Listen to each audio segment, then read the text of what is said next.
নমস্কার বন্ধুরা, কেমন আছেন? আশা করছি আপনারা ভালোই আছেন। বানিয়ে ফেললাম ড্রাই ফ্রুটস সুজির বরফি। নিয়েছি সুজি আর কিছু ড্রাই ফ্রুটস, দুধ, চিনি। সেখানে আপনারা ড্রাই ফ্রুটস ইচ্ছে মতো নিতে পারেন। ড্রাই ফ্রুটসগুলোকে একটু ছোট ছোট করে কেটে নিলাম।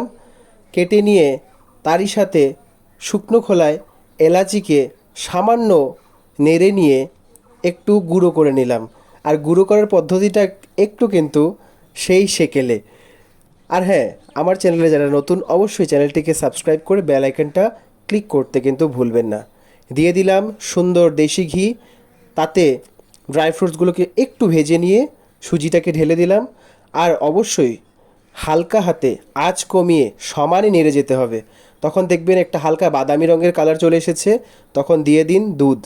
দুধটা দিয়ে তারপরে দিয়ে দিন এলাচ গুঁড়ো করে রাখা, এবং তারপর দিয়ে দিন চিনি। চিনিটা দিয়ে সুন্দর করে নেড়েচেড়ে যখন দুধটা শুকিয়ে আসবে, আপনারা বুঝতে পারবেন যে হালুয়াটা হয়ে গেছে।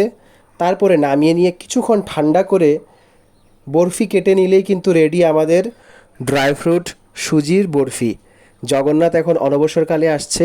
জগন্নাথকে একদম সুন্দর সুন্দর ভোগ লাগান এবং সবাই মিলে প্রসাদ পান। কেমন লাগলো এই রেসিপিটা অবশ্যই জানাবেন। শেষে কিছু চাল মগজ দিয়ে গার্নিশিং করে দিলাম। আপনারা চাইলে অন্য কোনো ড্রাই ফ্রুটসও ইউজ করতে পারেন। কেমন লাগলো অবশ্যই জানাবেন। হরে কৃষ্ণ, রাধে রাধে।